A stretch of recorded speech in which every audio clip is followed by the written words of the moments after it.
Hey guys, and welcome back to Battle Network 6. Now the whole ordeal with, Lad's dad is done, we can finally move on to warmer climes and healthier topics, such as the weather. The weather is always interesting.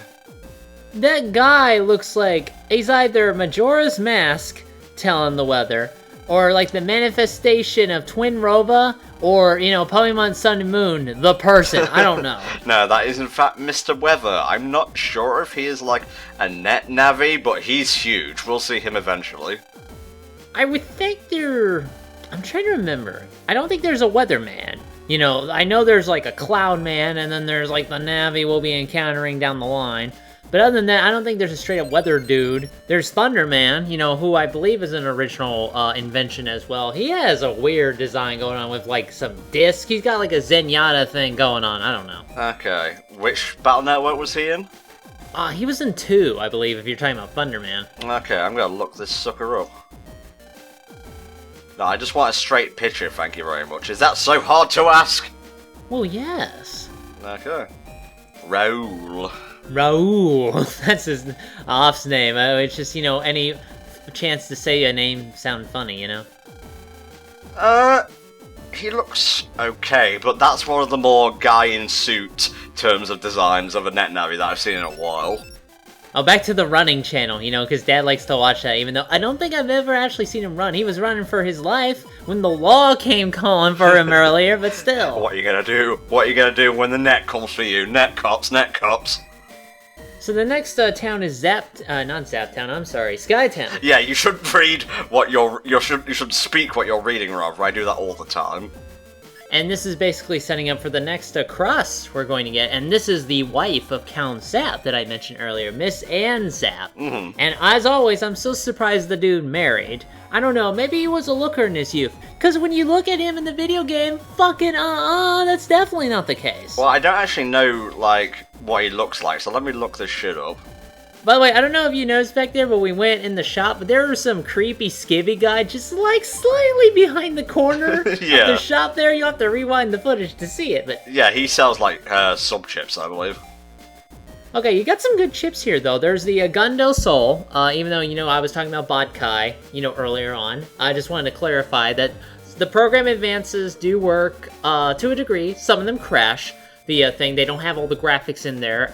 The Virtual Console versions especially don't have them, and I believe you get, particular things from them through some other means. Drill Arm's a decent chip, and there was also that air hockey back there I was talking about that I know you used at one point, and that I was talking about, when you set it up right, you can get some really good damage off of that. I just feel like a full cust is got to pay off in the future, and I wasn't using the fan anyway, so whatever. I think there's another battleship that just kind of makes it feel faster over time. See, that guy back there, I don't know if you saw him again. I saw him, don't worry. Yeah, that's Skivvy, motherfucker. There's no missing that guy. Okay, it's time to go to a new town. Ah, the left bus. He always sounds like he's screaming terror. Ah, it's the future! Runland! Welcome to the world of tomorrow! I'm kind of surprised they didn't have a guy like that, because I know that's what I would do if I was in the future. Okay, here is Count Zap. I won't call him ugly, per se. I don't know. His portrait in Battle Network 1 is uglier, I'll be honest with you. They kind of clean him up a little bit. In the anime, he's actually not too bad looking. Although, I kind of compare him with, what was the name of that dude with, the really thin nose in Mega Man Legends? That fat motherfucker? Lothar, was that his name is? Because I swear that sounds like a Voltron villain that I'm misplacing here. Lex Loathe. Yeah, that fucker. Because he reminds me so much of Count Zap in a way. I don't know why. By the way, really not a good idea to build a sky town. I'm just gonna throw this out. We've seen them all the time. It's a cool idea. I'm not denying this at all. The idea of being above the clouds, you got the Jetson towers going on. Fuck those assholes and their magic sky castles. But at the same time, there's always that persistent, really slight problem, I admit, of, I don't know, walking around on platforms that don't have any fucking guardrails. Are you nuts? Well, it's the future. We put technology before reason and logic. Okay, well, I guess if it is the future, there's like energy shields preventing them from going out. Or in the case of video games, invisible walls to prevent them from falling off the boundaries of the map. Either way, it still helps. I gotta say though, it was much easier to get into this city in the sky than it was in Twilight Princess. Oh boy, talk about a runaround. I have not played a lot, if any, of Twilight Princess. I mean, everybody likes and hates that game. I really don't know the opinion of that game, I gotta admit. I hear it's mixed. It's divisive, let's put it that way. My opinion of it has grown over time, and no, that's not the Zelda cycle, it's just realizing what good of a game it was. That's true, and everybody likes Midna as like a companion to Link, and I have to agree from what I've seen of Midna. She certainly seems like one of the more interesting companions Link has had. The attempts to do that again with Fi did not work, from what I've heard. So, see, the thing there is Fi, she lacked one thing that made Midna oh so special, and that she didn't have a personality! Yeah, so I hope, like, with the next game with Breath of the Wild, you get, another person with you who has a personality, because that's a good trend to stay on, I think. Well, that is a Zelda tradition, isn't it? And from what we know of Breath of the Wild, they're skipping that as well, like traditions and such. I don't know. I don't think there would have been anything wrong with having another, companion with, like, a personality. Like, it's really about what you should focus on, in my opinion. It might be the Sheikah Stone, that tablet he has with him. Oh, yeah, that's true. That's a really nasty bit of social commentary. What are you trying to say? Nobody has friends anymore, just talks to their iPad?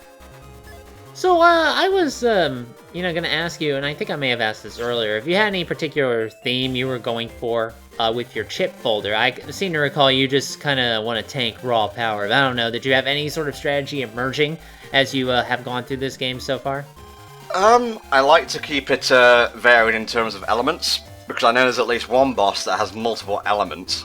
Yeah, that guy will definitely be showing up later on, but mostly, I have to admit, like, when I build battle chip folders, it's mostly just, I'm gonna go top tier crazy power bullshit, things like that. Although these days, back then I was stupid, and I wasn't... I have to admit my strategy was not that good. Like, I remember when I was playing Dragon Quest Monsters, Dragon Warrior Monsters at the time with my friends, my team was just pure power. Like, I had the strategy where I would just hit people, and I would keep my one guy alive, because if everybody else died, he had a move called Massacre that would do, like, buttloads of damage and just kill the other team. Then when I played against my friend, he actually had debuff spells and more good healing spells, and I'm like, I really should have paid attention to that kind of stuff. So, yeah. If I were to return to Battle Network, I'd probably try to have a little bit more strategy, Well, don't go beast mode if you don't have insurance, All or nothing is a valid strategy, but not when you have nothing in reserve, That's true, and they up the premium on that, like, every 6 months. So you really have to watch out for your beast mode insurance there. It's like back in the days of Pokemon Red, Blue and Yellow. When I'd go to the Elite Four, I would only have the one Pokemon who was like level 60 to 65, and the rest of my Pokemon were like slave mons, HM slaves and so on. That did not work out very well when the big guy went down for the count. Yeah, it's true. Although, I have to say, I do know a fantastic story where a guy, who may or may not be me, had a level 75-80 Charizard, and at the end he managed to, that's right, struggle Gary's Blastoise to death. Would you want to hear that story? Wow, what a refreshing story that I have never heard before. Please go on. I'm not doing that. I ain't subjecting you to that. I think you may have brought that up in every other playthrough today. That's true. Like, I'm really proud of that moment, as you can tell. Ah, there's a familiar name.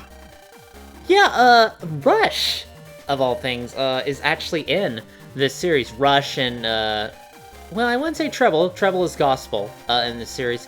Tango? I think Tango shows up in the anime, the cat, but I don't seem to recall if he has, like, a battleship variant. So I'm just looking on the wiki, and there is a thing called Rush, but it's known as Mole in the English version of Mega Man Battle Network 2. Here's a pic.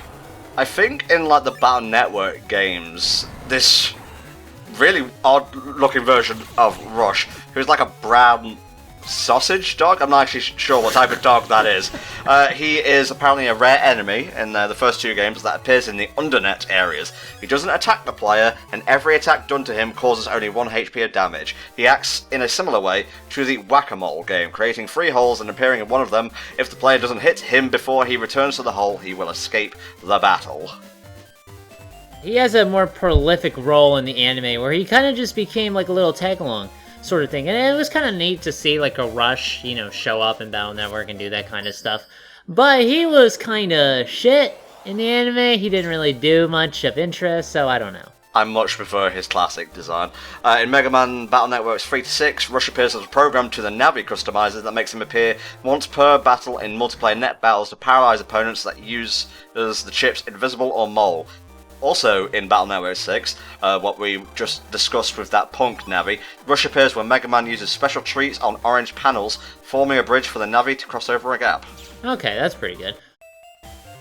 I also seem to recall, sort of Rush related, but I remember when I was real little, and back then, I was really kind of into drawing my own comics and things like that, and I drew an unabashed, completely shitty ripoff of Rush that I got from the Mega Man cartoon, and I called him something else. I can't even remember his name, but he had the fucking rocket mode and things like that. I don't know, I was a dumb kid. I was in like 2nd, 3rd grade when I did that, and I remember before I left that elementary school, they actually pulled up my file, and my file had those drawings in it, and I'm like, God, what was wrong with me? Also, why was this filed away? As evidence?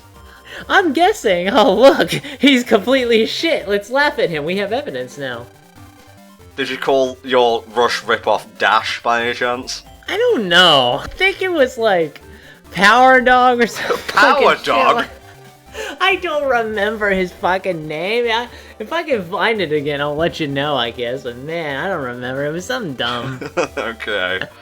So yeah, for the next part of the test we're doing to become like the Expo net operator or whatever, we gotta go talk to Mr. Weather. Oh yeah, we get to meet a celebrity.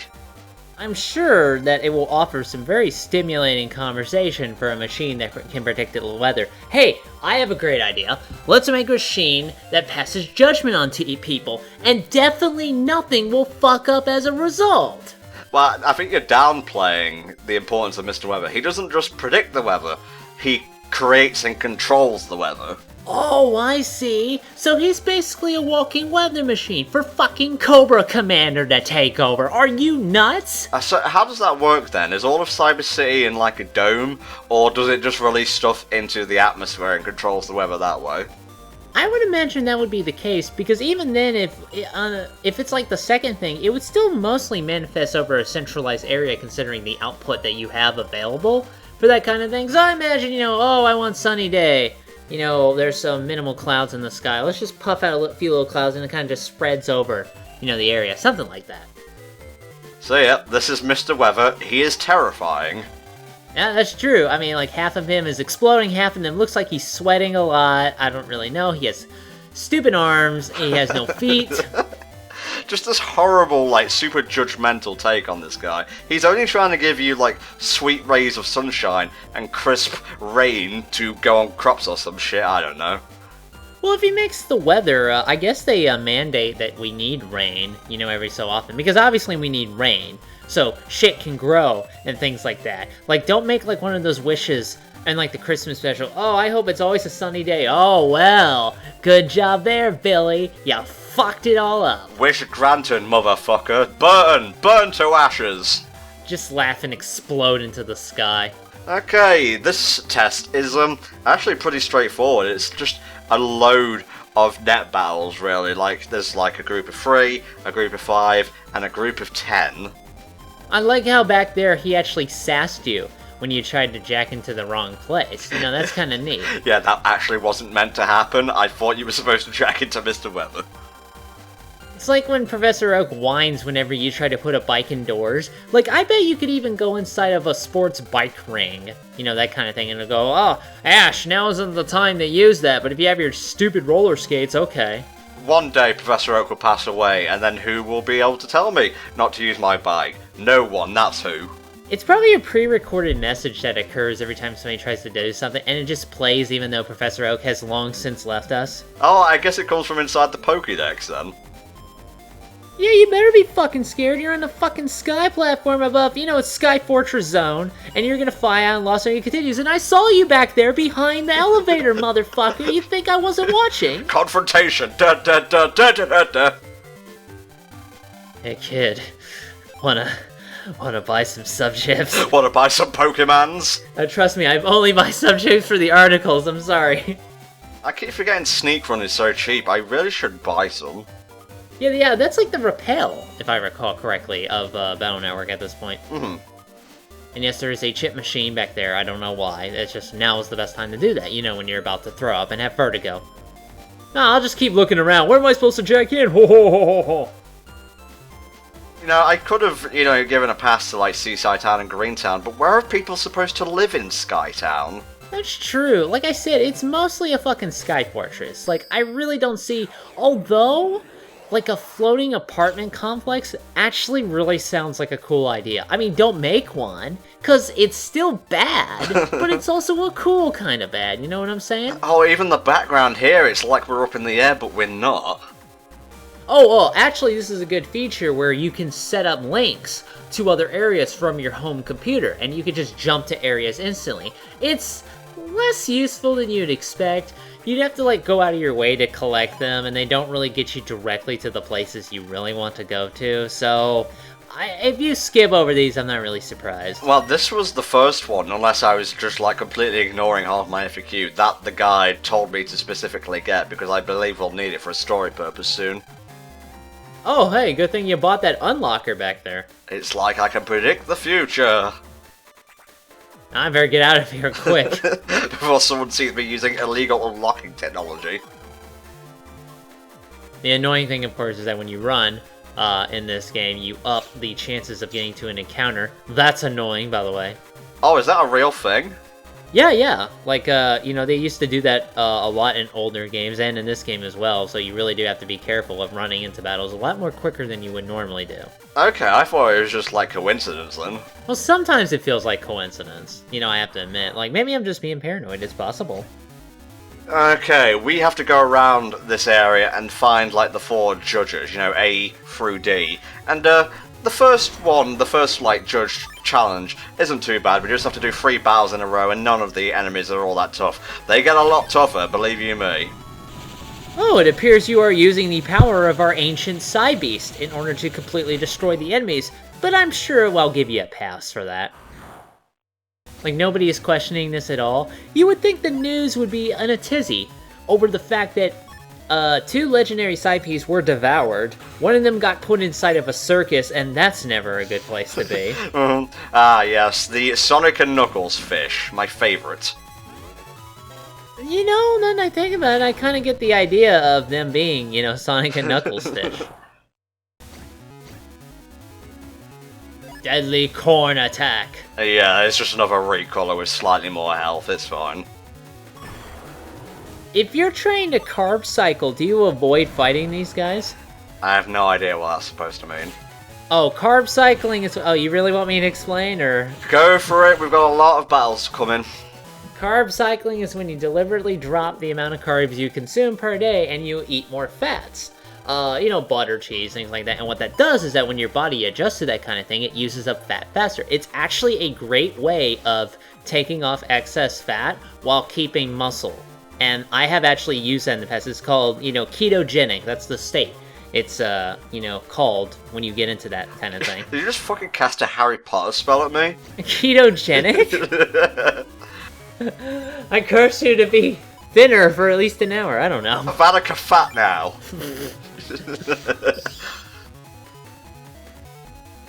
I'll just stand here in the back. Please don't look at me. Please don't look at me. A new Elec-themed enemy, I believe. I actually thought it was wood to begin with. I don't know why. Maybe it's just a scarecrow motif. Well, yeah, I mean, I would imagine that when you see a scarecrow, you automatically think, oh, it's wood-related. No, it shoots electricity for some reason. Although, haven't scarecrows been able to attract lightning before? I would guess so, because they're on a pole. Yeah, there you go. I mean, that's definitely one possible use for that. See, we're seeing, like, the Rush, like, bone platforms now, and if we use a can on them, we can create shortcuts, or even, like, links to other platforms that have special things. I think you may have to do that at one point in order to advance the story. Well, when that one point comes up, you will see it, because I sure shit ain't opening this can until that time.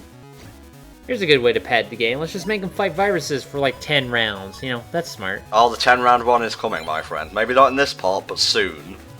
Who gave a virus a battle chip? I mean, I've mentioned this before, but who gave a virus a battle chip? Come on. The designers, maybe? I suppose. I mean, like,